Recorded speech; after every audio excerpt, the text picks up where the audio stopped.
Assalamualaikum warahmatullahi wabarakatuh. Alhamdulillahilladzi arsala rasulahu bil huda wa dinil haq liyudhhirahu 'alad dini kullihi wa kafa billahi shahida. Asyhadu an la ilaha illallah wahdahu la syarika lah wa asyhadu anna Muhammadan abduhu wa rasuluhu la nabiyya ba'dah.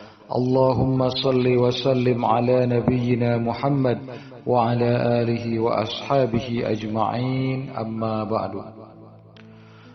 Sahabat Lembakum dimanapun berada, tema tausiah kita kali ini adalah tentang sumber kebahagiaan hakiki di dunia dan di akhirat. Sumber kebahagiaan hakiki di dunia dan di akhirat. Dalam kehidupan kita, tentu saja setiap orang memiliki keinginan yang sama, yaitu ingin mendapatkan kebahagiaan hidup di dunia dan di akhirat. Ini adalah keinginan dan harapan yang sama, menjadi impian seluruh manusia, apapun kondisinya, baik dia laki-laki ataupun perempuan, baik tua ataupun muda, baik orang Indonesia ataupun dari negara-negara lainnya, seluruhnya sama, pasti berharap dan memimpikan agar menjadi orang yang bisa hidup bahagia di dunia dan di akhirat. Oleh karena itulah maka beragam cara diupayakan, diikhtiarkan untuk meraih kebahagiaan hidup di dunia dan di akhirat tersebut. Dalam berbagai bentuk dilakukan oleh setiap orang untuk menjadi orang yang berbahagia. Dan ini jika kita lihat dalam prakteknya, sangat banyak cara yang dilakukan agar dirinya menjadi orang yang berbahagia. Tergantung seperti apa pola pikir yang ada pada dirinya. Misalnya, ketika ada orang yang menganggap bahwa uang adalah sumber kebahagiaan, ya, ketika dia menganggap bahwa sumber kebahagiaan itu adanya pada uang, adanya pada harta, maka dia akan berusaha mati-matian begitu ya, dengan semaksimal mungkin yang dia bisa untuk bisa meraih harta sebanyak-banyaknya, untuk bisa mengumpulkan uang sebanyak-banyaknya. Kenapa? Karena dia menganggap bahwa harta, uang itu adalah sumber kebahagiaan dalam hidupnya. Dia tidak akan merasa bahagia kalau dia tidak punya harta, kalau dia tidak punya uang begitu. Sehingga dia kumpulkan harta itu sebanyak-banyaknya, dia kumpulkan uang itu sebanyak-banyaknya dengan harapan dan sangkaan bahwa uang dan harta itulah yang menjadi sumber kebahagiaan hidupnya. Jika dia bisa memiliki harta yang banyak, uang yang banyak, maka dia meyakini bahwa hidupnya akan bahagia. Kemudian ada lagi orang yang menganggap bahwa kebahagiaan hidupnya itu ada pada jabatan yang disandangnya, ada pada kedudukan yang dimilikinya. Oleh karena itu maka begitu banyak orang yang berusaha untuk meraih jabatan, berusaha untuk mengejar kedudukan, begitu. Dalam rangka itu, dalam rangka meraih kebahagiaan hidup yang menurutnya adalah terletak pada jabatan yang dimilikinya, terletak pada kedudukan yang didapatkannya begitu. Itulah sebabnya banyak orang yang berusaha mati-matian dengan meraih jabatan dan kedudukan itu dengan berbagai bentuknya, bahkan seringkali menghalalkan segala cara begitu ya, sikut kanan sikut kiri begitu, sampai kemudian menghalalkan segala cara. Saudara bisa menjadi musuh begitu ya, sahabat bisa menjadi musuh karena memang tujuannya adalah untuk meraih jabatan dan kedudukan. Kenapa? Karena dia menganggap bahwa jabatan dan kedudukan itu adalah sumber kebahagiaan dalam hidupnya. Nah, masih banyak hal-hal lain ya yang dianggap oleh setiap orang sebagai sumber kebahagiaan hidup bagi dirinya. Nah, pertanyaannya adalah apakah itu semua memang betul menjadi sumber kebahagiaan bagi seseorang? Jawabannya memang yang namanya seperti tadi, harta, uang, jabatan, kedudukan, dan mungkin yang lainnya itu bisa menjadi hal yang membahagiakan bagi dirinya. Orang bisa berbahagia ketika dia banyak harta, orang bisa berbahagia ketika dia banyak uang, begitu juga orang bisa berbahagia ketika dia punya jabatan yang tinggi, ketika dia memiliki kedudukan yang tinggi. Tapi yang perlu diingat adalah bahwa ternyata yang merupakan sumber kebahagiaan hakiki itu bukanlah itu semua. Harta, uang itu bukanlah sumber kebahagiaan yang hakiki. Begitu juga jabatan, kedudukan, dan hal-hal lainnya itu bukanlah sumber kebahagiaan yang hakiki. Dari mana kita bisa mengetahuinya? Bisa kita lihat misalnya, saat ini begitu banyak orang yang mungkin banyak harta, banyak uang, tapi ternyata kehidupannya belum tentu bahagia. Orang banyak harta, banyak uang, itu belum tentu bahagia begitu. Kita mungkin menyaksikan ada orang yang banyak hartanya tapi kehidupannya stres misalnya. Begitu banyak masalah dalam kehidupannya sehingga dia itu untuk mendapatkan tidur yang nyenyak saja sulit begitu. Ya. Untuk berharap mengalami tidur yang nyenyak saja, dia ingin tidur yang nyenyak saja, yang pulas saja, itu sulit sekali dia dapatkan. Kenapa? Karena pikirannya tidak tenang, batinnya tidak tenang, begitu. Padahal hartanya banyak. Mungkin dia adalah bos dari perusahaan besar, begitu. Mungkin dia adalah pengusaha, pedagang yang bisnisnya bisnis raksasa, begitu. Tapi ternyata untuk tidur yang pulas saja, untuk tidur yang nyenyak saja, itu seringkali membutuhkan bantuan obat tidur misalnya, ya. Nah, ini kan adalah contoh bahwa sebetulnya ternyata yang namanya harta, uang itu tidak selamanya menjadi sumber kebahagiaan bagi dirinya. Terbukti bahwa dirinya itu untuk tidur lelap saja itu sangat sulit begitu ya.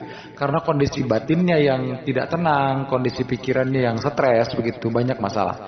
Nah, itu membuktikan bahwa memang harta tidak selamanya menjadi sumber kebahagiaan. Bahkan dalam beberapa kasus itu pernah juga kita menemukan ada orang yang bunuh diri misalnya, ya, dalam beberapa berita itu, dan mereka itu orang yang banyak harta, mungkin orang kaya begitu, tapi mereka ternyata bunuh diri gitu. Itu ada juga kejadiannya, ya, beberapa kali kasus begitu.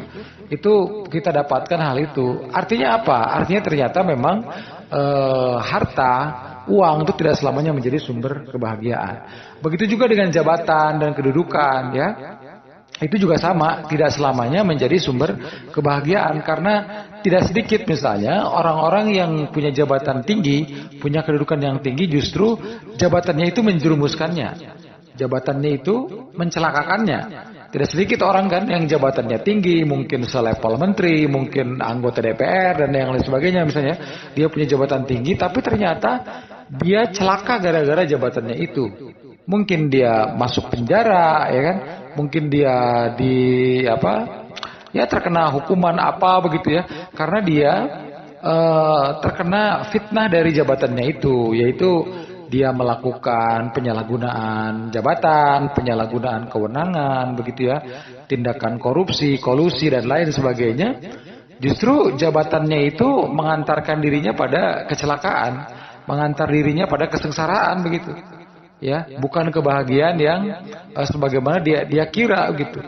Nah, ini kan menjadi bukti juga bahwa ternyata sebetulnya yang namanya jabatan, kedudukan itu belum tentu juga menjadi sumber kebahagiaan yang hakiki. Begitu juga hal-hal lainnya ya, banyak hal-hal lain yang sebetulnya disangka oleh orang sebagai sumber kebahagiaan, namun ternyata hakikatnya tidak. Nah, pertanyaannya kemudian sekarang adalah, di manakah letak sumber kebahagiaan hidup di dunia dan di akhirat? Jika itu semua bukan begitu.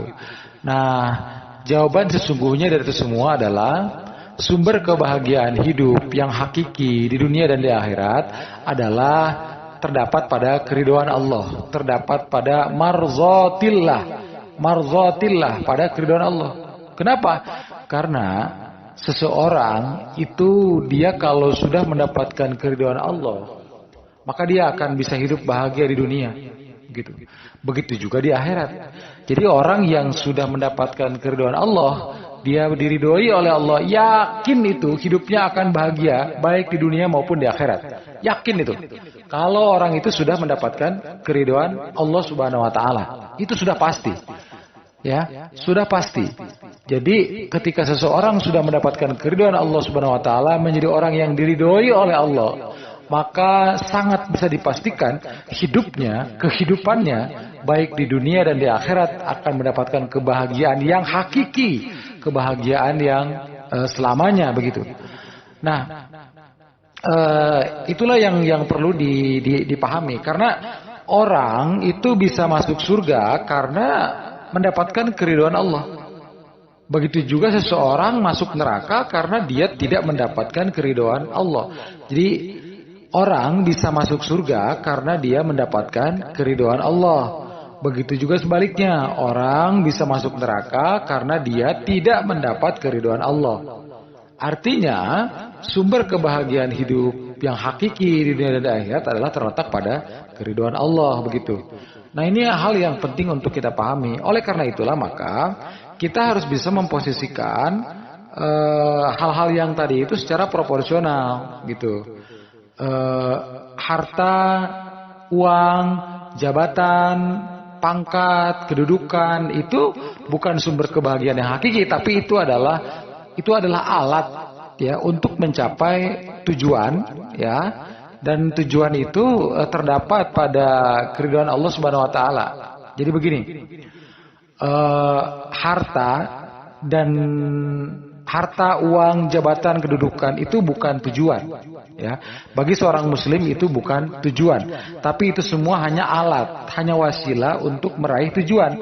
Apa itu tujuannya? Tujuannya adalah untuk meraih kebahagiaan hidup di dunia dan di akhirat, begitu. Nah, di mana letaknya kebahagiaan hidup di dunia dan di akhirat itu? Kebahagiaan itu terletak pada ya, sumbernya itu terletak pada keridhaan Allah Subhanahu wa taala, begitu. Ya, perumpamaannya beginilah, misalnya ketika kita ingin menangkap ikan ya. Ketika kita ingin menangkap ikan, kita itu kan bisa menggunakan kail, bisa menggunakan menggunakan pancing begitu, pancingan, atau bisa juga menggunakan jala misalnya dan lain sebagainya begitu. Nah, pancingan tadi itu dengan jala ya, itu bukan tujuan, tapi itu hanya alat ya. Pancing, jala dan lain sebagainya itu bukan tujuan, tapi itu hanya alat. Tujuannya apa? Untuk menangkap ikan. Di mana bisa mendapatkan ikan itu? Adanya di kolam, di laut, di sungai, begitu ya. Sama seperti itu. Jadi pancing, jala dan lain sebagainya itu bukan tujuan. Itu hanya alat untuk mencapai tujuan. Tujuannya adalah untuk menangkap ikan. Di mana bisa menangkap ikan? Bisa di kolam, di sungai, di laut dan sebagainya begitu. Nah, begitu juga tadi jabatan, pangkat, kedudukan, harta, uang, bahkan hal yang lain ya, misalnya ilmu kita, ilmu, tenaga, itu bukan tujuan begitu. Ya, ilmu sekalipun itu bukan tujuan, tapi itu hanya alat untuk menggapai tujuan. Apa tujuannya? Yaitu untuk meraih kebahagiaan hidup di dunia dan di akhirat. Di mana letaknya? Nah, letak kebahagiaan hidup di dunia dan di akhirat itu terletaknya pada keridhaan Allah Subhanahu wa taala. Ingatlah bahwa ketika seseorang sudah mendapatkan keridhaan Allah Subhanahu wa taala, maka sudah pasti dia akan mendapatkan kehidupan yang berbahagia di dunia dan di akhirat. Seseorang bisa masuk surga karena dia mendapatkan keridhaan Allah, dan seseorang bisa masuk neraka karena dia jauh dari keridhaan Allah, dia tidak mendapatkan keridhaan Allah Subhanahu wa taala. Itulah hal yang penting untuk kita renungkan, bahwa ternyata jangan sampai kita salah untuk menempatkan tujuan ya. Harta, uang, pangkat, jabatan, bahkan ilmu sekalipun, ilmu, tenaga dan yang lain sebagainya, itu semua hanyalah alat, hanyalah wasilah untuk mencapai tujuan. Mereka itu semua bukan tujuan. Tujuannya adalah untuk meraih kebahagiaan hidup di dunia dan di akhirat yang terletak pada keridhaan Allah Subhanahu wa taala. Raihlah keridhaan Allah Subhanahu wa taala, karena dengan itu kita bisa menjadi orang yang berbahagia hidup di dunia dan di akhirat. Itulah sebabnya semua ibadah yang kita lakukan, dari mulai ibadah-ibadah ritual, salat, puasa, haji dan lain sebagainya, semuanya dalam rangka untuk meraih keridhaan Allah Subhanahu wa taala. Kenapa? Karena jika kita sudah mendapatkan keridhaan Allah Subhanahu wa taala, maka sudah bisa dipastikan kita akan menjadi orang yang berbahagia dalam kehidupan dan di dunia dan di akhirat. Demikian uraian singkat ini, mudah-mudahan banyak manfaatnya. Wabillahi taufiq wal hidayah. Wassalamualaikum warahmatullahi wabarakatuh.